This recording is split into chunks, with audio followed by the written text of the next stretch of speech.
Salut la team, j'ai vu le 11e épisode de la saison 6 de Better Call Saul et comme d'habitude je vous fais une vidéo très courte sur mon avis et ma réaction et on va commencer dès maintenant cette vidéo mais surtout n'oublie pas de la liker et de commenter. Let's go! Petit message avant de commencer réellement cette vidéo, on est plus de 3000 sur la chaîne, merci énormément à tous ceux qui se sont abonnés, jamais j'aurais pu penser qu'on atteigne un nombre aussi haut, merci encore et bonne vidéo! Previously on... Non, je déconne. Souvenez-vous, la semaine dernière, j'avais alors intitulé ma miniature YouTube « Chasser le naturel, il revient au galop », car l'épisode nous délivrait un nouveau plan de Gene Takavik pour, dans un premier temps, cambrioler le magasin de vêtements du centre commercial où il travaille, mais aussi mettre en sécurité son identité en menaçant Jeff avec un tas de lois qui pourraient l'envoyer en prison si toutefois il ouvrait sa bouche. Et alors qu'on pensait que tout était fini entre Jeff et Gene, il n'en est rien. I'm sorry, man. I couldn't. Do you know how much time, how much effort I put into finding the perfect mark? Bien que Jimmy ait de nombreux noms, Saul, Gene, Victor, peut-être Kikar aurait été un surnom approprié pour lui pendant l'épisode Breaking Bad, car celui-ci présente deux moments, un du début de la chronologie de Breaking Bad et un dans le présent avec Gene à Omaha, qui montre Jimmy volant trop près du soleil. D'autres essaient de l'avertir et de le faire changer de cap, mais dans les deux chronologies, nous voyons ce qui semble être une erreur de jugement et des moments de non-retour.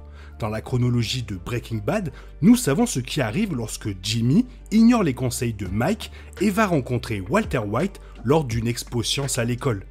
S'en mêler avec Walt fait de Jimmy un homme très riche, mais cela bouleverse complètement sa vie. Le sort qui attend Gene à Omaha est plus inconnu, mais ce que nous savons de la situation n'augure malheureusement rien de bon. Le FBI est toujours à la recherche de Saul Goodman et pénétrer par effraction dans la maison d'un homme qui pourrait être éveillé pourrait conduire à une arrestation. Cependant, Jimmy McGill ne peut pas s'en empêcher.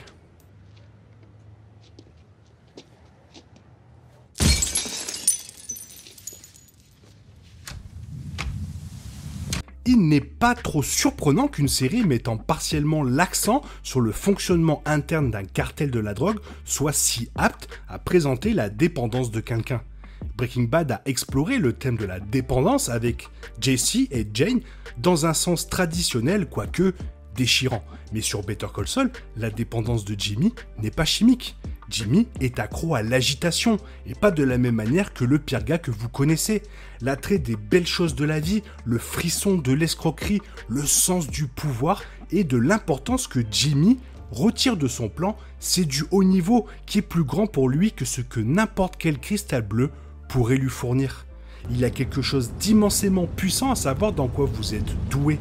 Tout ce qu'il a fallu, c'est un simple cambriolage dans un centre commercial pour rafraîchir la mémoire de Jimmy. What? I'm down for this, I am. But what? What time did the guy take the drugs? We give it to him what? Alors oui, pour beaucoup de personnes, Breaking Bad sera un épisode dont on parlera énormément en raison du retour de Bryan Cranston et Aaron Paul dans le rôle de Walter White et Jesse Pinkman. Bien qu'il soit compréhensible que beaucoup se réjouissent de voir ces personnages emblématiques revenir, leur caméo ici donne un peu plus de réponse à un moment que nous avons entrevu dans Breaking Bad, même si on va pas se mentir, c'est clairement du fanservice. Peut-être que l'épisode de la semaine prochaine comportera une interaction plus élaborée, car revisiter le duo pendant les premiers jours de leur opération, alors qu'ils se chamaillent toujours sur le même point de discorde, ça ressemble au premier moment qui nous donnera une autre scène au milieu de la chronologie Breaking Bad la semaine prochaine, pour finalement peut-être terminer par une scène sur la fin de Breaking Bad dans le dernier épisode, ou pas. La surprise de leur apparition a également été gâchée en ligne et son impact a été atténué après avoir vu le même tour joué par El Camino il y a quelques années à peine. Regarder un Aaron Paul beaucoup plus âgé demander enfin qui est Lalo m'a clairement fait sauter de ma chaise et des bruits bizarres sortaient de ma bouche, j'ai toujours pas compris, et aussi quelques insultes, mais bon, rien de bien méchant. So, who's Lalo? Who? Lalo. Thought some dude named Lalo sent us. You seem pretty freaked out. Never heard of no Lalo on the street. It's nobody. Hey. J'étais vraiment beaucoup plus intéressé par la façon dont Breaking Bad nous montre Gene Takavic revenir à Sleeping Jimmy, mais cette fois-ci avec la toxicité de Sol. Après le cambriolage du centre commercial, Gene utilise Jeff et son copain pour exécuter des stratagèmes d'usurpation d'identité sur des conseillers financiers.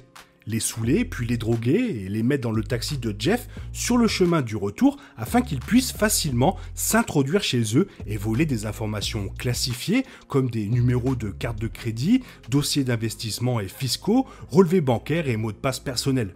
Alors que le trio devient une machine vraiment bien huilée, de petits objets de l'ancienne vie de Gene refont leur apparition, comme le fameux écouteur Bluetooth, les téléphones pour ses associés, les alias, les dames de la nuit, etc. etc.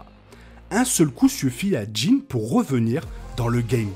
D'ailleurs, petite question, est-ce que tu as reconnu le premier gars qui tombe dans le piège? Si oui, bien sûr, fais-le moi savoir dans les commentaires. Saddened by the news, it cannot be a part of me for... Puis, à la fin de l'épisode, les choses tournent mal lorsque le copain de Jeff refuse de continuer avec le plan actuel après avoir découvert que l'homme a un cancer. La perturbation que cela provoque alerte la mère de Jeff sur cette fameuse réunion nocturne.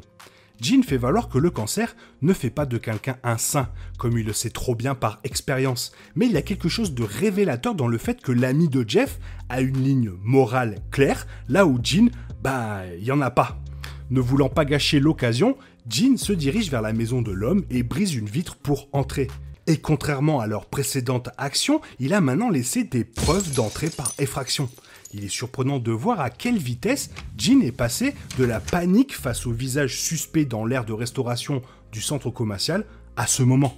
C'est presque comme s'il voulait se faire prendre en fait. Et peut-être qu'il le fait vraiment. Un élément clé de cet épisode se produit dès le début lorsque Gene rappelle Francesca à Albuquerque pour obtenir des informations sur son ancienne équipe et ses avoirs. Il reçoit de mauvaises nouvelles sur presque tous les fronts jusqu'à ce que Francesca mentionne que Kim a appelé et posé des questions sur lui. Cela conduit Gene à appeler Palm Coast Sprinklers en Floride pour essayer de contacter Kim. Mais nous ne pouvons pas entendre le contenu de l'appel, nous regardons simplement Gene se débattre à l'intérieur de la cabine téléphonique.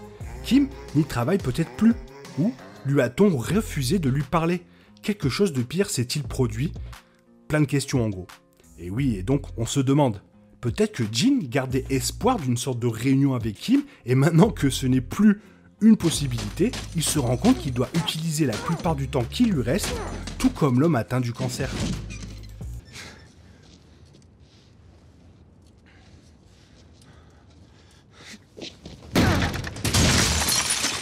Il est prudent de supposer que les 2 derniers épisodes couvriront les événements des chronologies d'Omaha et de Breaking Bad, bien que ce qui se passera soit à deviner. J'apprécie énormément la façon dont Vince Gilligan, Peter Gould et l'équipe ont gardé les gens sur leur garde pour ces derniers épisodes, sautant suffisamment dans la chronologie pour nous empêcher de nous sentir pleinement à l'aise avec ce qui se passe.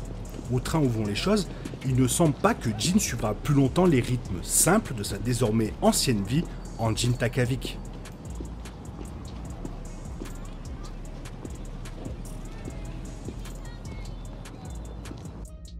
J'aime énormément ce qu'a fait Vince Gilligan et Peter Gould pour cet épisode, et donc forcément je m'attends à 2 grands épisodes finaux qui vont vraiment tous nous balayer et nous laisser sur le cul.